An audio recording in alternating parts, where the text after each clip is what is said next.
Eh bien, comment ça va la famille? J'espère que tu vas bien, j'espère que tout le monde va bien. Minos Kale Samades, Maïdo. Oh, oh, oh, oh, oh. Oh, bon, on est lundi soir là, petite journée tranquille aujourd'hui, c'était férié. Bon, ben voilà, je vous fais une petite vidéo aujourd'hui. Je vais vous parler un petit peu d'un sujet qui va t'intéresser toi, qui va t'intéresser d'autres, moins intéresser certains, etc. Bref, c'est un sujet assez important. On va parler de l'argent en fait. Les nerfs de la guerre, l'argent au Japon en fait. Comment ça se passe le rapport avec l'oseille ici en fait. Les mentalités qui tournent autour de ça. Désolé, il y a peut-être. Je suis sur mon parking là actuellement, puis il y a une voie ferrée qui passe juste au-dessus là, donc on entendra peut-être le train qui passe. Qu'est-ce que je fais? Moi je coupe comme ça on n'aura pas de son. En fait j'ai hésité à laisser le moteur tourner comme beaucoup de Japonais font, surtout en été. Ils se posent dans leur voiture, ils mettent la clim et ils laissent leur moteur tourner. Donc il y a d'ailleurs plein d'endroits où on leur demande d'éteindre leur moteur, d'arrêter de laisser les moteurs tourner comme ça. C'est vraiment un fléau ici, ça, laisser les moteurs tourner. Donc écoutez, sans plus attendre, on va passer au vif du sujet, hein. Écoute, j'ai envie de te parler de mon expérience, bien qu'elle soit subjective, hein. Franchement, je vais te donner que mon avis personnel et ce que je vais te dire là, ça tient que de mon expérience et rien de plus, hein. Donc je sais pas, comment ça s'appelle, j'ai pas la science infime là dans le fond, donc en gros, ça doit pas t'empêcher de continuer tes recherches si t'es japonophile, c'est comme ça qu'on dit, je sais pas comment on dit là. Donc l'oseille, écoute, ben moi, je sais pas si t'as pu deviner là, mais je suis pas né avec une, je sais pas que je suis pas né avec une cuillère en argent dans la bouche. De toute façon, si j'étais né avec une cuillère en argent dans la bouche, je te l'aurais pas dit de toute manière. Parce que je connais personne d'ailleurs qui aurait le culot de dire, écoute, moi je suis né avec une cuillère en argent. Qu'est-ce qu'il y a? Non, moi je viens de la Tessie, tu vois, comme on dit. Et chez moi, il y avait une règle, tu vois, c'était genre la loi du moins cher, tu vois. C'était un truc ancré le moins cher, tu vois. Il fallait tout faire au moins cher, le moins cher, tu vois. Et je vais te faire une petite aparté par rapport à ça. C'était je me souviens, c'était à l'époque des francs, donc ça date, hein. J'étais petit peu, tu vois, j'étais petit, enfin petit. Euh, à cette époque-là, j'étais en âge de pouvoir aller faire quelques petites courses au supermarché, à Leclerc, entre autres, tu vois. Il y avait un Leclerc près de chez moi, là, 5 minutes de chez moi, tu vois. Et cette histoire, elle me tue de rire, tu vois. Bref, à l'époque, tu vois, ben, la daronne ou les frères, ils t'envoyaient à Leclerc acheter des petits trucs et tout, et ils te donnaient vraiment la juste, comment ça s'appelle, le prix juste en fait. Ils te donnaient l'argent vraiment juste. À quelques centimes près, c'était tout juste, tu vois. Donc ils te donnaient une lettre là, et je me souviens, il y avait tu vois, les petites feuilles en papier là, Clairefontaine avec les lignes là et tout ça, ils te faisaient une liste. Toi tu lisais, t'allais chercher, et en fait tout était au moins cher, tu vois. Tout était au moins cher, ça fait du bruit, hein. Oh là là là là là. Ah ouais. Tout était au moins cher, tu vois. Et en fait, bah toi t'allais, t'étais en mode aventure, hein. Si t'as 8 ans, tu vois, tu vas et tout, t'es en mode aventure, ouah, truc de ouf et tout. Et en fait, t'allais et tout, et, et genre, je sais pas, t'avais un moment d'égarement pendant que tu faisais tes courses, tu vois. On t'avait dit de prendre des pâtes et tout, il fallait normalement tout prendre au moins cher, tu vois. Tout prendre au moins cher. Donc la fameuse marque Eco Plus, je sais pas si c'est pour les gens qui connaissent, ou le pouce à Auchan, tu vois. Et putain, les trains, ça circule, hein. Oh là là là là là là. Et donc, je sais pas, t'avais un moment pendant tes courses, t'avais un petit moment d'égarement, tu prenais des barils par exemple. Tu prenais des barils et t'allais à la caisse, t'allais payer, tu vois. Et en fait, à la caisse, même déjà, les problèmes, ils commençaient là parce que t'avais un petit moment. À 8 ans, c'est normal d'avoir des moments d'égarement, tu vois. Tu t'égares, tu penses à autre chose et tu te trompes, tu vois. Surtout, tout est gros, tout est grand et tout quand t'es petit, tu vois. Et t'arrives à la caisse, des premiers problèmes, tu vois. Déjà, t'as un petit stress à la caisse, tu te dis putain, j'espère qu'il a donné assez, ouais. Eh, j'espère qu'il a donné assez. Puis t'arrives à la caisse et y a la femme, elle t'a annoncé un prix plus cher. Tu dis, ah, waouh. Bah là, elle dit, oh, on fait quoi? On annule un article. Bah toi, tu t'en paniques déjà, tu vois. Je dis, bah ouais, tu vois.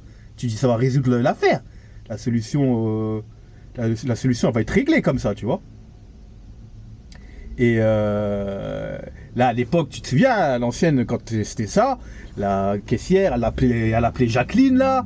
Elle disait, ouais, Jacqueline, j'ai un problème à la caisse, j'ai une annulation, tu peux venir, s'il te plaît. Et puis la Jacqueline, elle venait, elle mettait sa clé dans la caisse et elle annulait, tu vois. Et il se passait genre 45 secondes à attendre, que les clients derrière, ils te regardaient comme ça. Putain, lui, nanana. Tu vois, c'était horrible. Bref, voilà, ça se passe et tout. Tu rentres chez toi et tout. Et là, et là, et là, ton refus voit que t'as acheté un truc qui va pas. Admettons, c'était la daronne qui t'envoyait, et moi, ton refus voit que tu rentres avec un truc qui va pas. Il était désolé pour toi parce que lui-même, il savait ce qui allait t'arriver, tu vois. De base, il savait ce qui allait t'arriver à l'avance. Ah, et là, tu rentrais, la daronne, elle disait, ouais, je t'ai jamais demandé d'acheter ça et tout, et puis ça, c'est où, nanana. Waouh, là, tu te faisais défoncer ta race. Darara. Et là, avec un petit supplément de cheese, là, elle te disait, bon, allez, va retourner les pâtes Barilla, et tu vas me reprendre les bonnes pâtes, tu les changes. Avec l'argent qui te rentre, tu prends les bonnes pâtes. Waouh, et dans ta tête, quand t'as à 8 ans, un truc comme ça, t'es là en mode... Waouh, tu fais des calculs, frère. T'as mal au crâne, tu vois. Tu fais des gros calculs, t'es là, waouh. Hey, tu fais la route là jusqu'au magasin, il y a 3-4 minutes de marche, tu vois, t'es là, tu fais tous les calculs, tu dis ouais, mais si la caissière elle veut pas, putain, là, si je la veux pas, je vais retourner encore chez moi, je vais me faire allumer, nanana. Et au final, ça passe, tu vois, ça passait, tu vois. Bref, je t'ai fait cette petite aparté juste pour te donner un petit peu, le contexte sur d'où je viens, en fait, tu vois. Et, Et donc en fait en gros par rapport à ça, donc ouais, je suis pas né avec une cuillère en argent entre autres dans la bouche. Donc en gros bah, la valeur de l'argent, bah, je fais attention, tu vois. Et en fait bah, ça reste parce que ça fait partie de mon éducation, tu vois. Quand même, de toute façon en tant que Français, nous les Français, on est pas mal proche de notre argent, on est un peu radin. Parce que si tu consultes un petit peu, je sais pas si tu as l'occasion de consulter des gens un peu d'ailleurs, le français en général, il est vu un petit peu comme un radin, tu vois, proche de son argent. Il n'est pas un mal en soit. Bref, là, tu arrives au Japon et tout, tu as une grosse différence de, comment ça s'appelle, je dis, le rapport avec l'argent ici, il est complètement différent parce que l'argent ici circule énormément, beaucoup de paiements d'ailleurs en cash par rapport au paiement en carte. Et ouais, l'argent ici, c'est incroyable. Donc, l'accessibilité à l'argent ici, on va dire, bah, en tant qu'étranger, hein, le plus compliqué, ça va être d'avoir la carte, en fait, le visa. Ça, c'est le plus compliqué. Une fois que tu as le visa, admettons que tu as un visa qui est pas avec aucune limitation, que tu n'es pas affilié à une entreprise, tu es vraiment genre en mode mariage, comme moi, entre autres, et ben, tu fais ce que tu veux, tu es libre. L'accessibilité, en fait, à l'argent, donc à l'emploi, elle est plus simple, elle est plus facile, tu vois. Et ça veut pas dire que ça veut pas dire que tu vas faire plus d'argent. Comment dire? Ça veut pas dire que tu vas pouvoir faire beaucoup d'argent, mais de base, hein, à la base, l'accessibilité à l'emploi, elle sera plus simple. En fait, ça veut pas dire que tu vas générer plus d'argent. Je dis ça parce que psychologiquement parlant, en fait, il est possible que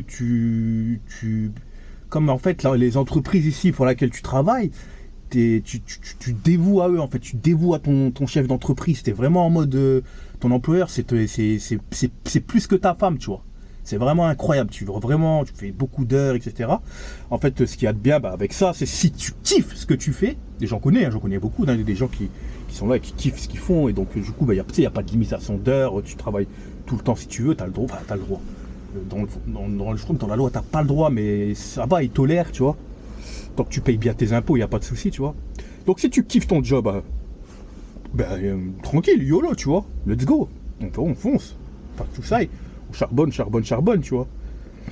Par contre, si t'aimes pas, bah, c'est là où vient le problème, tu vois. Si t'aimes pas, ben t'es en mode... aïe aïe aïe, tu souffres, quoi. Tu souffres, vraiment, parce que tu passes énormément de temps au taf. Donc ce qui fait que ben, on va prendre l'exemple que tu kiffes ton taf, etc. Tu vas faire de l'argent, tu vas en faire pas mal. Tu auras certes moins de temps libre parce que tu seras au taf, mais comme tu kiffes ton taf, ben, à la rigueur, c'est pas grave que ton temps libre, il soit au taf, tu vois. Et là, tu vas faire de l'argent, et puis, ben là, après, à ce moment-là, tu deviens stable, quoi. Tu deviens japonais lambda, entre guillemets, tu vois. Tu vas payer tes taxes et tout ça, tu seras pas dans la merde. En fait, la moyenne classe ici, la middle class, la classe moyenne ici, elle est plus élevée que la nôtre en France, je pense.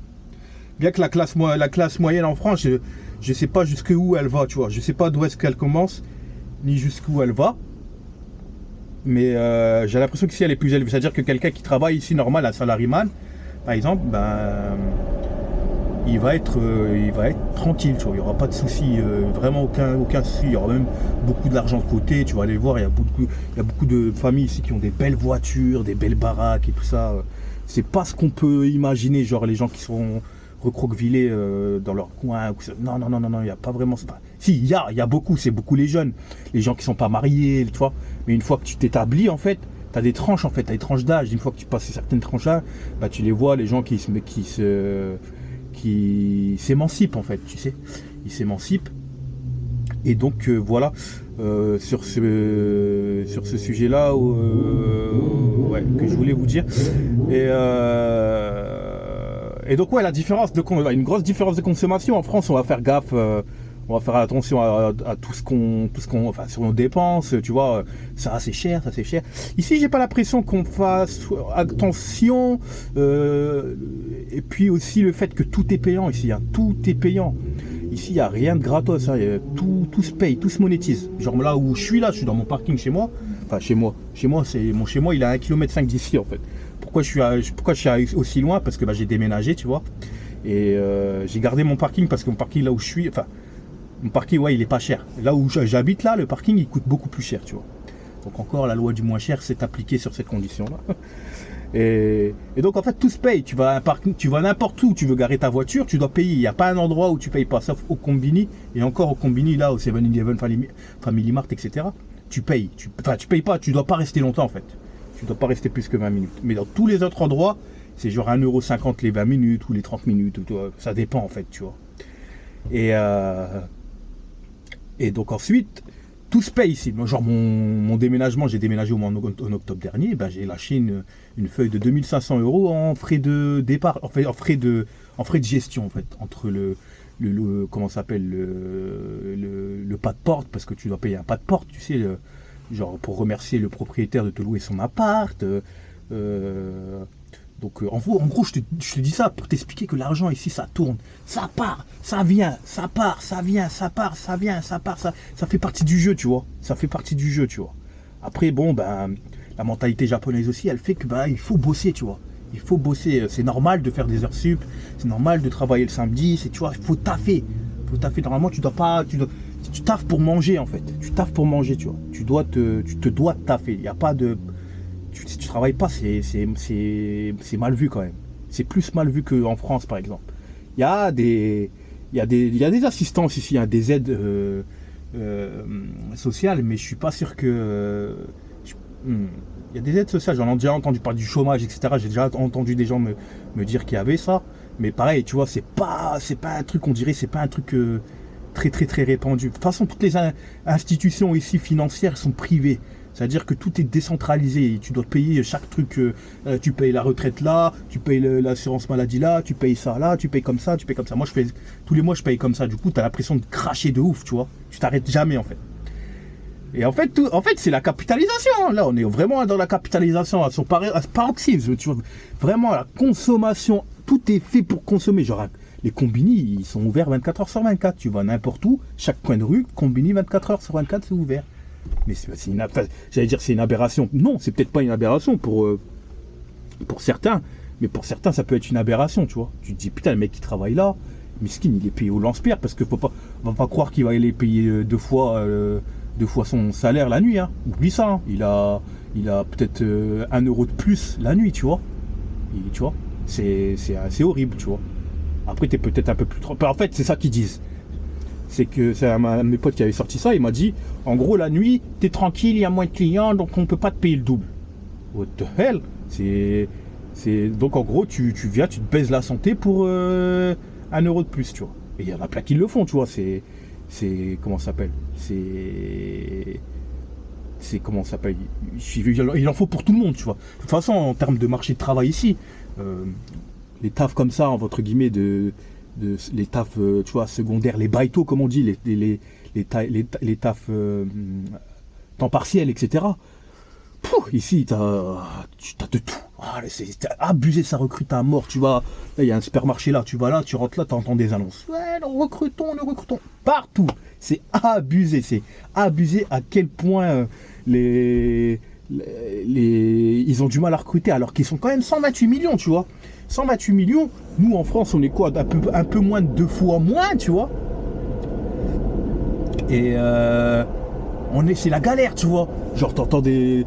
Genre, là juste tout à l'heure, j'ai mon pote qui me disait, ouais, en France, Uber Eats, il y a des mecs qui tournent à 2,50 € la course, tu vois. Tu te dis, what? Mais 2,50 € la course, mais c'est un truc de ouf. Et après la France, là, le gouvernement français, j'ai lu qu'ils étaient fiers de voir qu'il y avait autant d'entreprises créées en 2020, nanana, mais ils ont pas dit que c'était tous les entrepreneurs Uber Eats, Deliveroo, miskin, tu vois. Après, voilà, moi je comprends pas comment ils font, les livreurs pour aider avec moi qui suis livreur aussi, qui était livreur Uber, tu vois. Mais bah, ici c'est pas du tout comme ça. Tu peux bien vivre. Hein. J'ai des collègues ici à Amazon, ils travaillent tous les jours, ils te font des. Ne serait-ce que tu fais 8 heures par jour ici, tu touches 3000 balles, tu vois. 8 heures par jour pendant 5 jours, tu touches 3000 balles, tu vois. Chez Amazon, tu vois. Il y en a ici, ils font des 12 heures par jour Amazon, et tous les jours, ils font pas 5 jours, ils font 6 jours, 7 jours. Ils taffent tout le temps. Et là, tu leur dis, mais tu te reposes quand? Ils disent, bah la nuit. Eux, ils me disent ça. Bah la nuit.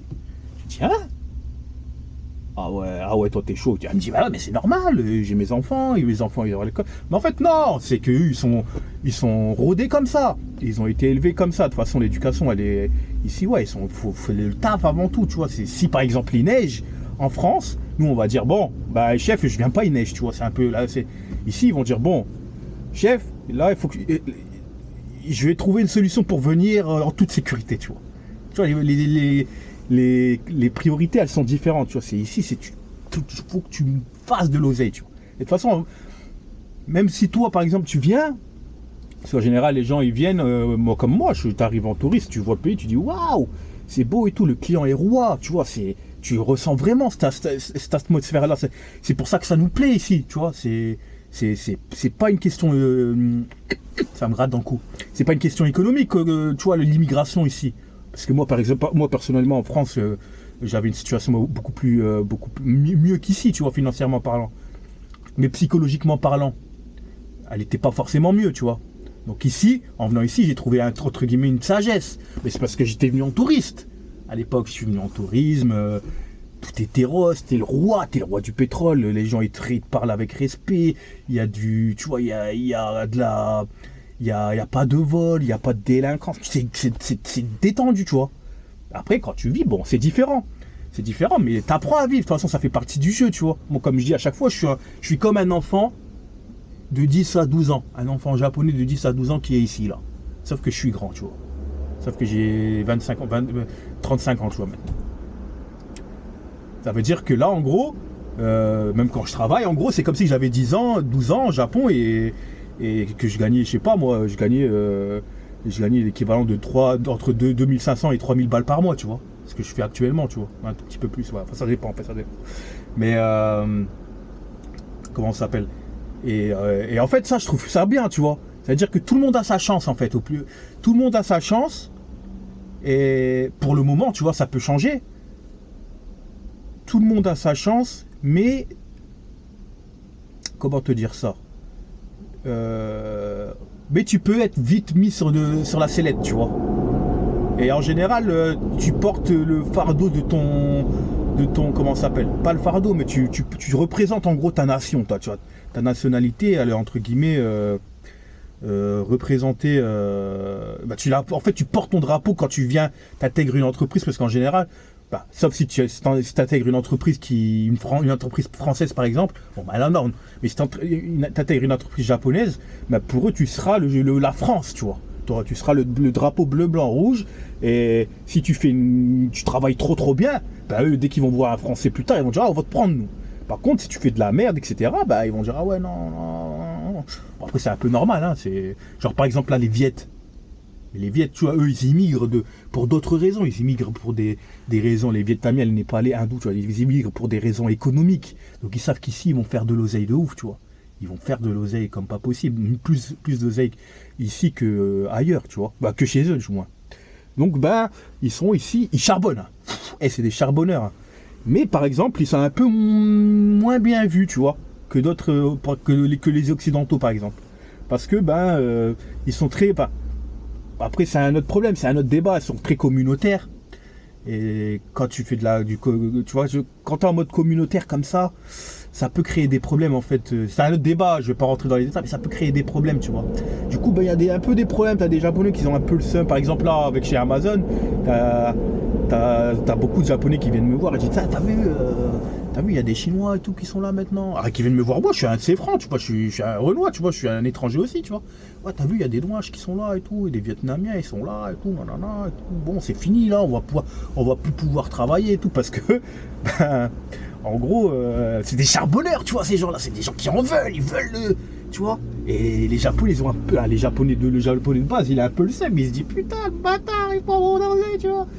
Mais au final, ça reste une minorité, hein, ce genre de pensée-là. Hein, c'est vraiment très, très, très minoritaire. Il n'y a pas de...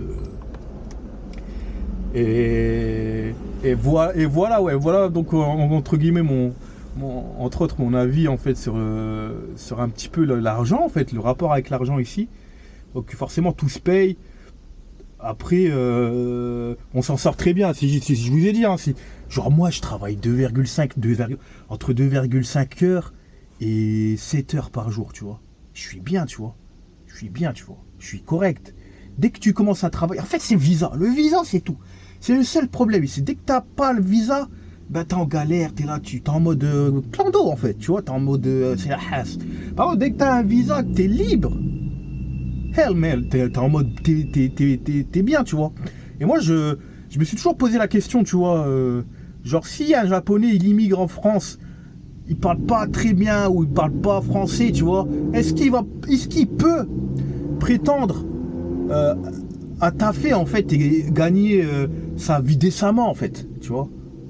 C'est une question que je me posais, tu vois. À moins qu'il arrive avec un gros paquet d'oseille et qu'il lance son business, tu vois. Bon, là, voilà, tu vois. Mais si, genre, il vient de chercher un peu de tranquillité, il se dit, ouais, la France, je kiffe et tout, il vient, allez, YOLO, j'y vais, tac, tac, tac. Et il se construit là-bas. Et il y en a, hein, il doit en avoir, tu vois. C'est sûr qu'il y en a qui partent de zéro. Et ça, ces gens-là, je leur tire mon gros chapeau, tu vois, à ces gens-là. Mais je me pose toujours cette question, tu vois, euh, par rapport à ça. Est-ce qu'en France, ouais, il pourrait vivre décemment. Après, l'histoire de l'immigration française, elle est beaucoup plus compliquée. Elle est déjà beaucoup plus longue en termes d'années. Et par rapport à ici, ça vient de commencer. Enfin, c'est pas que ça vient de commencer, c'est que c'est pas les étrangers, ça représente 0,0%, tu vois. Il y a vraiment peu d'étrangers. Donc en gros, il n'y a pas vraiment de problème par rapport à ça, tu vois. Et donc bah voilà, hein, donc mon petit ressenti, qu'est-ce que je voulais rajouter d'autre? Les taxes, si tu veux que je te donne un petit peu de surplus cheese, supplément cheese.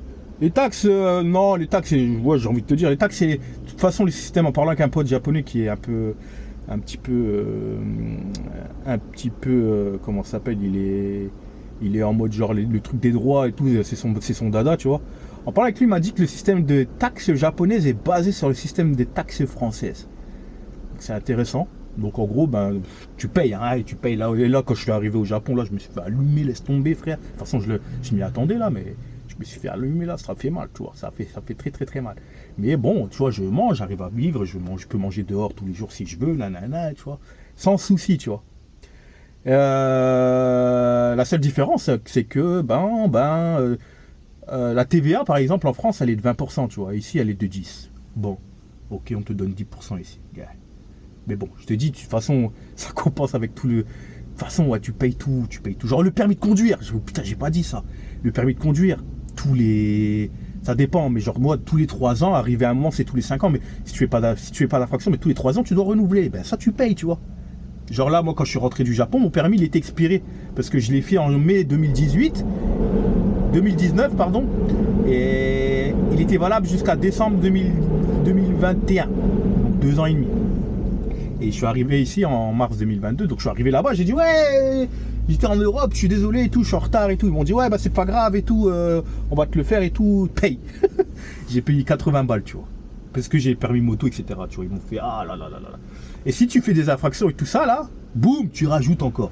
En gros, c'est pour te donner un exemple concret sur ce que tu peux, payer, tu vois. Nous, on trouverait ça aberrant en France, tu vois. Tu n'as pas un permis, tu l'as à vie, c'est fini, tu vois. Mais dans tous les autres pays, parce que même au Canada, quand je suis allé au Canada, c'était payant aussi. Quand tu renouvelais, c'était payant. Il était hors de question que c'était gratuit. Il devait renouveler dans tous les cas. Ça, les forfaits mobiles, etc. Et la France, c'est un putain de pays, hein. Tout est fait pour, entre guillemets... non, franchement, la France, je sais pas comment ils font pour s'en sortir économiquement parlant, hein. Ah ouais. Après, ici, le Japon, pour eux, ils sont, entre guillemets, indépendants, tu vois. Ils ont besoin de rien. Et... tu vois, genre là, il n'y a pas de touristes, il n'y a personne, il y a un truc, ils vivent tranquille, tu vois. Pas d'étudiants. Tu sais que le lobby des étudiants, là, il est en train de mettre une pression incroyable sur le gouvernement pour ouvrir. Hein. Parce que les étudiants, et t'imagines, tu vas venir apprendre à étudier le japonais ici pendant 6 mois, tu payes 8000 euros. 8000 putains de dollars, man. 8000 putains d'euros, man. Tu multiplies ça par le nombre d'élèves et tout ça, nanana, et ça, c'est que 6 mois. Ben, t'imagines pas au niveau de l'économie. Comment c'est incroyable, c'est des chiffres de ouf. Ben, Japon, ils ont dit on en a rien à foutre, on ferme. On n'a pas besoin d'eux, gars. Tu te dis, ouais, c'est quoi ce pays, tu vois? C'est des dingos, tu vois? C'est des dingos. Donc je vais conclure avec. En fait avec ceci, en fait, par rapport à. Donc en gros. Les étrangers dans tout ça, c'est quoi en fait par rapport au rapport avec l'argent, en gros, tu vois. Alors ici, je pense pas qu'on n'a pas besoin de s'en faire par rapport à l'argent. Juste, il faut se trouver une stabilité, tu vois. C'est pas genre ouais, je vais aller au Japon, je vais lancer mon business, nanana. De toute façon, ça c'est une croyance populaire. C'est lancer un business, c'est pas fait pour tout le monde. Des gens ils vont dire ouais, moi je veux lancer mon truc parce que voilà, je vais être chef d'entreprise, comme ça je vais vous faire de l'oseille de ouf et être libre, tu vois. Mais tu vas pas être libre. Déjà, tu vas pas être libre. Attention, je te décourage pas à être chef d'entreprise. Là, je te vois venir. Non, je te décourage pas. Go, fonce si t'as les. Faut foncer. Même si tu vas te casser la gueule, entre guillemets, il faut foncer dans tous les cas, tu vois. Je suis qui de toute façon pour te dire de ne pas le faire. Mais en gros, je connais pas de chefs d'entreprise qui n'ont pas leur téléphone qui sonne toutes les 5 minutes, tu vois. C'est vraiment intense, tu vois. Mais ces gens-là, ils kiffent ce qu'ils font. Parce que ça revient à ce que je disais tout à l'heure. C'est que si t'es passionné par ce que je sais pas, si t'es passionné de train, tu vois. Si tu es passionné de train et que tu veux, je sais pas, travailler dans les trains, bah tu vas pas te lancer dans ta compagnie de train ici, c'est impossible, frère. Tu vas travailler dans l'entreprise de train qui est ici. Tu vois, tu vas faire ta demande et tu vas peut-être rentrer, peut-être pas, gars, je sais pas. Bah, en tout cas, voilà, tu vas kiffer ce que tu fais déjà, et c'est déjà très très très bien. Après, la stabilité financière, moi, parce que moi, en fait, peut-être plus je vieillis, peut-être plus je deviens sage là, mais plus ouais, c'est comme ça on dit. Hein. Mais la stabilité financière, c'est bien, enfin c'est très très bien, tu vois. Mais c'est mieux enfin, surtout parce que là, j'étais malade pendant un petit moment, tu vois. Mais surtout, en fait, le mental, c'est le plus important, tu vois. Faut pas faire des trucs à contre-cœur. Faut pas marcher, aller à reculons sur ce que tu fais, tu vois. Ça, c'est important, je pense que c'est le truc le plus important.